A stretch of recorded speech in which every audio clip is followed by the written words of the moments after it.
Sudah hampir 2 hari sejak letusan petir saat itu. Selama 2 hari ini, sosok Xiao Yan telah duduk bersila di atas platform batu itu dengan mata tertutup rapat. Gelombang kekuatan isap melonjak keluar dari tubuhnya, benar-benar menyerap energi alam padat di sekitarnya. Xiao Yan telah mempertahankan kondisi penyerap ini sejak petir berakhir saat itu. Selain itu, auranya juga menjadi tidak stabil dalam kondisi ini. Gelombang douqi yang kuat seperti air pasang karena berulang kali meluap dari tubuh Xiao Yan sebelum perlahan menyusut kembali ke dalamnya. Ini tampak seperti siklus yang berlangsung terus-menerus. Dengan penglihatan Suqian dan yang lainnya, mereka secara alami menyadari kondisi Xiao Yan. Pada saat ini, dia berada dalam kondisi di mana dia akan melakukan terobosan dan maju. Oleh karena itu, Suqian tidak hanya mengirim orang untuk menyegel tangga yang menuju ke platform batu, tetapi juga mengisolasi area yang luas di bawah platform batu. Pada saat ini, jika Xiao Yan diganggu dan akhirnya meninggalkan kondisi ini, kerugiannya akan sangat besar. Bagaimanapun juga, peluang terobosan semacam ini bukanlah sesuatu yang akan muncul hanya karena seseorang menginginkannya. Selama beberapa hari ini, siswa dari Akademi Dalam telah menjadi sangat akrab dengan sosok berjubah hitam di atas panggung batu. Ketika mereka sesekali lewat dari kejauhan, tatapan mereka akan membawa rasa hormat dan hormat saat mereka melihat sosok yang agak kurus itu. Dia mampu mencapai level ini pada usia yang sangat muda, yang bahkan lebih tinggi dari beberapa senior dalam klan mereka. Selain itu, semua orang tahu bahwa Xiao Yan saat ini masih termasuk dalam usia yang paling optimal untuk pelatihan. Siapa yang tahu tahap menakutkan seperti apa yang akan dia capai di masa depan? Rasa hormat dalam beberapa siswa tanpa sadar menjadi lebih padat saat pikiran ini melintas di hati mereka. Prestasi Xiao Yan layak untuk dihormati. Meskipun berada di bawah pengawasan tatapan mata yang tak terhitung jumlahnya, Xiao Yan di atas panggung batu tampaknya telah kehilangan akal sehatnya ke dunia luar. Dia duduk bersila seperti biksu tua dalam meditasi tanpa bergerak sedikit pun. Meskipun tubuhnya mungkin tampak seperti patung, beberapa dari mereka yang lebih sensitif dapat mendeteksi aura yang mengelilingi tubuhnya dengan cepat meningkat kekuatannya. Langit tanpa awan dalam jarak puluhan ribu kilometer. Dokter peri kecil berdiri di langit yang kosong. Dia mengenakan pakaian sederhana dan ringan. Rambut panjang seperti salju diikat secara acak oleh pita berwarna ungu. Rambut putihnya melayang saat angin bertiup, memancarkan perasaan halus. Tubuhnya yang sempit ditutupi oleh gaun berwarna kuning polos. Pakaiannya, yang berisi benang emas, menonjolkan kulit yang terungkap, membuatnya tampak lebih pucat. Kecantikannya menyebabkan beberapa siswa laki-laki secara tidak sengaja melambat saat berjalan di dalam akademi. Beberapa kilatan yang tidak biasa muncul di mata mereka. Tidak banyak siswa di Akademi Dalam yang tahu banyak tentang dokter peri kecil. Yang mereka tahu hanyalah bahwa wanita yang dingin, acuh tak acuh dan cantik ini telah mengikuti senior Xiao Yan. Selain itu, gadis ini, yang tidak tampak jauh lebih tua dari mereka, adalah seorang elit Do Uzong yang bahkan lebih kuat dari penatua pertama Suqian. Dalam menghadapi pencapaian dokter peri kecil, yang bahkan lebih menakutkan daripada Xiao Yan, cukup banyak yang disebut jenius di Akademi Dalam diam-diam merasakan wajah mereka menjadi pucat di bawah bakat pelatihan seperti iblis ini. Namun, ini tidak mencegah dokter peri kecil menjadi kekasih ideal dari banyak murid laki-laki di Akademi Dalam. Dia kuat dan memiliki sikap yang baik. Yang terpenting, dia sangat cantik. Apalagi dia tampil feminim, pendiam, dan menyedihkan. Ini cocok dengan kriteria paling penting yang digunakan pria untuk memilih kekasih, menyebabkan seseorang tanpa sengaja ingin pergi dan mengasihani dia. Tentu saja, mereka hanya bisa memikirkan pemikiran seperti itu di dalam hati mereka. Ini karena mereka jelas tahu bahwa jika mereka tidak memiliki bakat dan pesona Xiao Yan, pada dasarnya tidak mungkin untuk berhasil menaklukkan gadis seperti monster. Dokter peri kecil tidak menyadari bahwa dia telah mendapatkan reputasi seperti itu di Akademi Dalam waktu yang singkat. Bahkan jika dia menyadarinya, dia tidak akan terlalu memperhatikannya. Pertemuannya selama tahun-tahun ini telah menciptakan karakternya yang agak dingin dan acuh tak acuh. Kecuali seseorang yang dia kenal, dia tidak akan berinisiatif untuk melakukan kontak atau mengobrol dengan mereka. Pada saat ini, matanya yang cantik menatap Xiao Yan di peron batu. Dia akan menghabiskan banyak waktu hanya melihat Xiao Yan selama waktu ini setiap hari. Ini berlanjut tanpa henti selama 5 hari. Keras kepala dokter peri kecil telah menarik beberapa pria untuk merasa kasihan padanya. Dari penampakan nyala api yang menyala di mata mereka, kemungkinan mereka tidak akan dapat mengendalikan diri mereka sendiri dan menuntut untuk mengeluarkan tantangan jika bukan karena celah yang sangat besar antara mereka dan Xiao Yan. Setelah itu, mereka akan menyelamatkan kecantikan ini dari penantiannya yang pahit. Tentu saja, yang disebut impuls ini baru saja bangkit ketika dihancurkan dengan cepat bahkan sebelum bisa mencapai pikiran mereka karena rasional mereka mengatakan kepada mereka bahwa jika mereka benar-benar melakukan ini, kemungkinan Xiao Yan bahkan tidak perlu bertindak. Kekasih yang sempurna di hati mereka akan melambaikan tangannya secara acak dan membuat mereka terbang seperti lalat. Angin sepoi-sepoi bertiup di langit. Pakaian dokter peri kecil menempel di tubuhnya, menguraikan lekuk tubuhnya yang bergerak. Tangan halusnya dengan lembut menyingkirkan rambut seputih salju yang mendarat di depan dahinya. Matanya yang cantik mengamati Xiao Yan, yang tidak menunjukkan aktivitas apapun. Alis cantiknya tanpa sadar menumpuk saat dia bergumam, "Apa kamu masih belum selesai? Apakah waktu yang dibutuhkan untuk kemajuan ini tidak terlalu lama?" Sudah 4 hari sejak Xiao Yan memasuki kondisi pelatihannya. Selama 4 hari ini, tubuhnya telah mempertahankan kondisi ini, tidak bergerak sedikit pun. Jika dokter peri kecil tidak dapat merasakan aura yang menguat secara bertahap di dalam tubuh Xiao Yan, kemungkinan dia akan benar-benar mengira itu kecelakaan terjadi selama pelatihannya. Desahan lembut dikirim dari mulut kecil dokter peri kecil. Dia segera membalikkan tubuhnya dan bersiap untuk pergi. Namun, saat dia membalikkan tubuhnya, gelombang energi tiba-tiba dipancarkan dari platform batu. Dengan kemampuan dokter peri kecil, pemberontakan energi seperti itu, yang tidak dianggap terlalu kuat, ditemukan olehnya hampir secara instan. Tubuhnya tiba-tiba berbalik dan matanya yang cantik membawa seutas benang kegembiraan saat dia melihat platform batu. Pada saat ini, energi di sekitar platform batuan menjadi sangat bergejolak. Banyak energi alami berbintik-bintik dengan cepat diaglomerasi, tampak membentuk pusaran di atas kepala Xiao Yan. Akhirnya, mereka mengalir ke tubuh Xiao Yan dari segala arah. Menuangkan energi ini hanya berlanjut selama belasan pendek plus detik sebelum perlahan-lahan menyebar. Ketika benang terakhir energi belang-belang menghilang, mata Xiao Yan, yang telah tertutup selama 4 hari, tiba-tiba terbuka. Aura yang kuat tiba-tiba melonjak keluar dari tubuhnya ke segala arah begitu dia membuka matanya.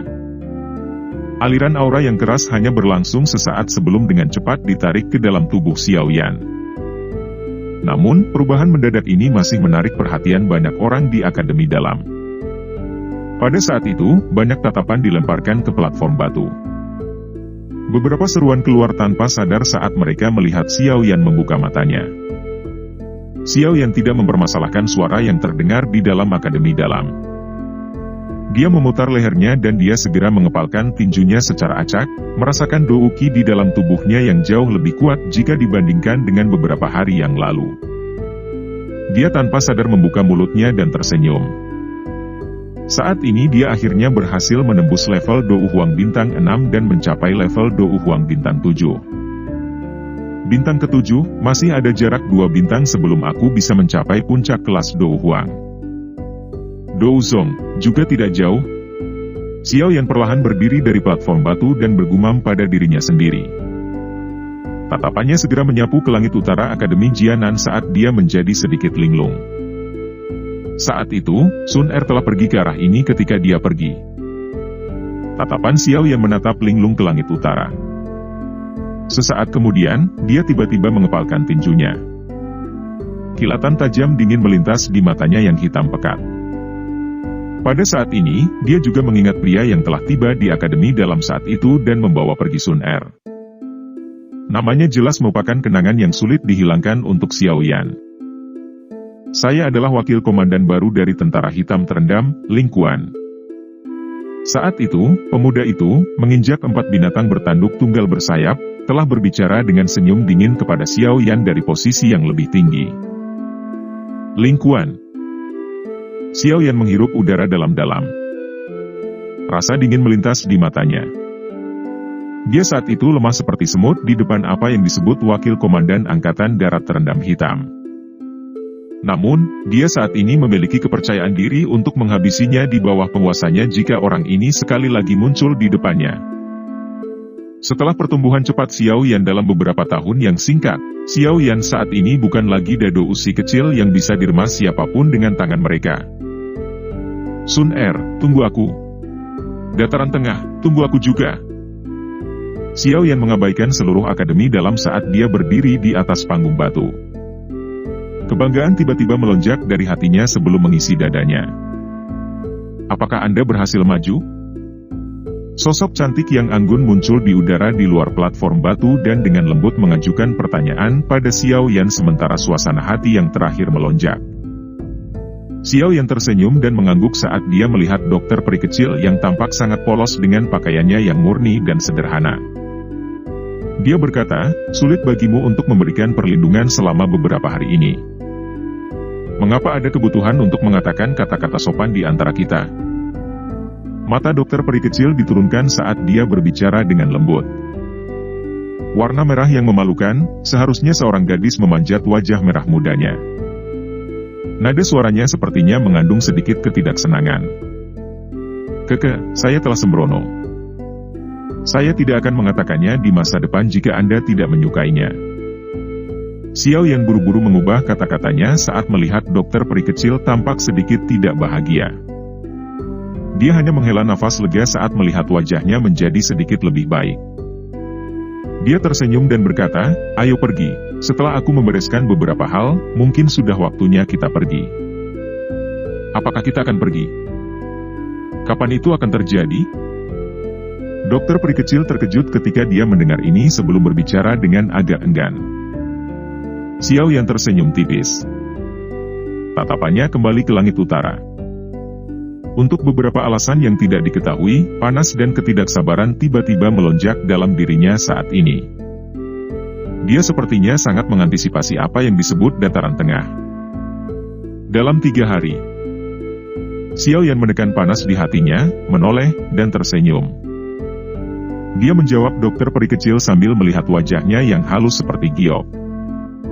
Pada saat ini, dokter peri kecil tiba-tiba merasa bahwa pria di depannya dipenuhi dengan kepercayaan diri dan kekuatan bergelombang yang sulit untuk dijelaskan. Xiao Yan duduk di kursi batu di halaman yang tenang. Sebuah meja teh duduk di sampingnya, terbuat dari batu, dan 2 piring camilan telah diletakkan di atasnya. Sepoci teh hijau memancarkan awan samar yang menyebarkan sedikit aroma. Xiao Yan diam-diam duduk di kursi batu. Dia sesekali mencicipi teh hijau, dan tiba-tiba merasa sedikit sentimental. Bagaimanapun, dia akan meninggalkan tempat ini. Apalagi, masa depan dipenuhi ketidakpastian. Terlepas dari seberapa kuat seseorang, hati mereka akan terasa sedih menghadapi masa depan yang tidak mereka yakini. Xiao Yan melihat daun pohon yang agak kekuningan di halaman dan tanpa sadar menghela nafas lembut.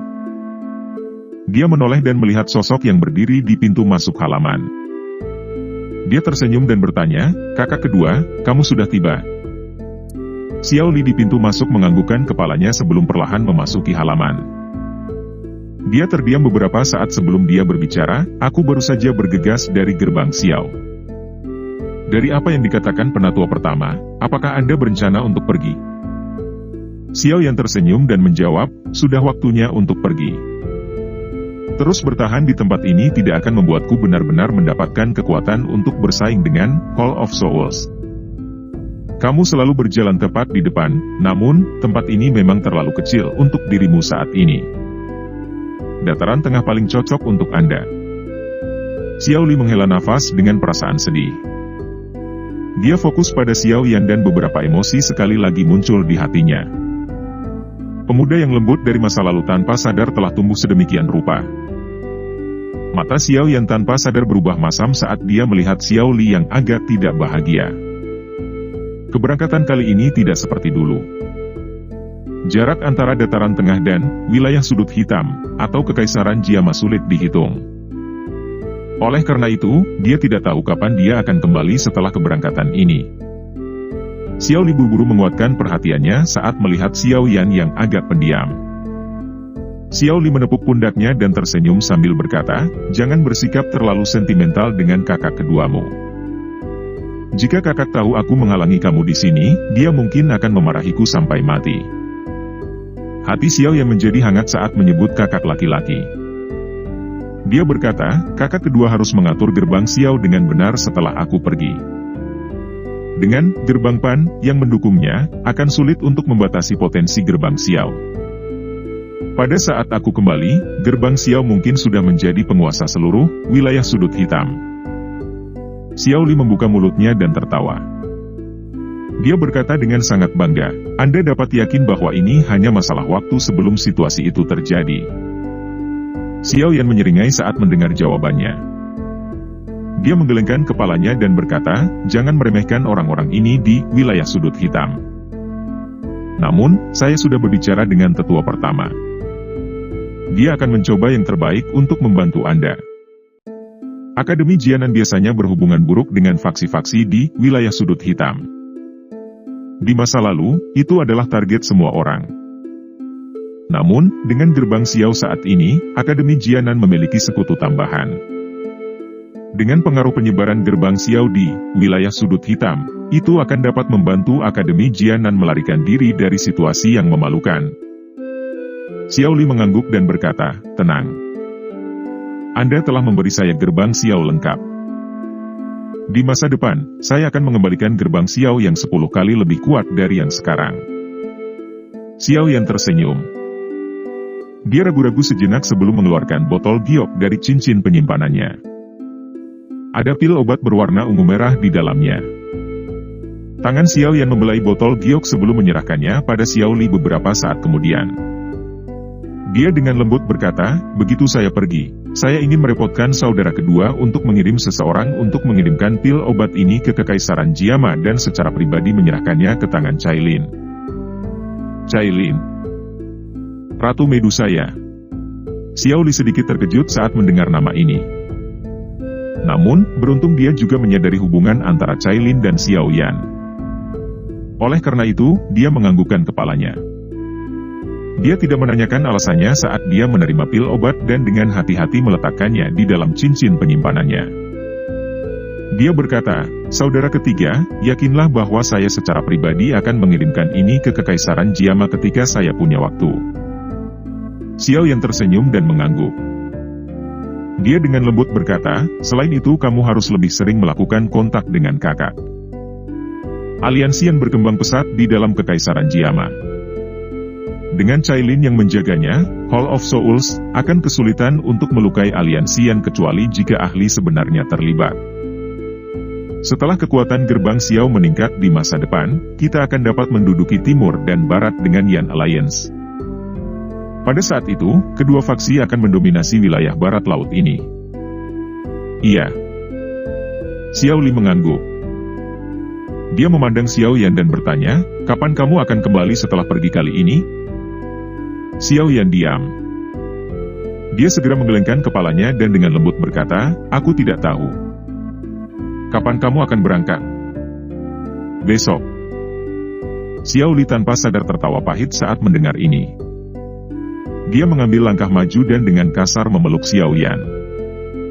Tangannya dengan kuat menepuk punggung Xiao Yan sambil berkata, "Teman kecil, jaga dirimu baik-baik. Ingat kata-kata kakak laki-laki.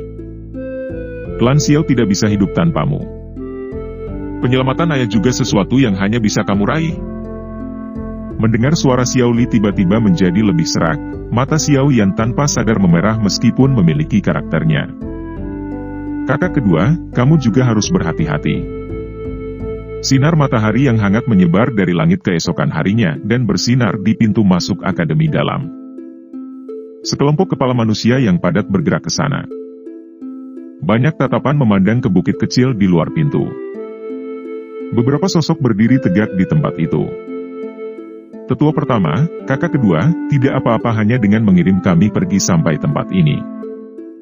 Xiao Yan memandang Suqian dan Xiao Li di pintu masuk sebelum sekali lagi melihat Wu Hao dan banyak siswa Akademi Batin di belakang.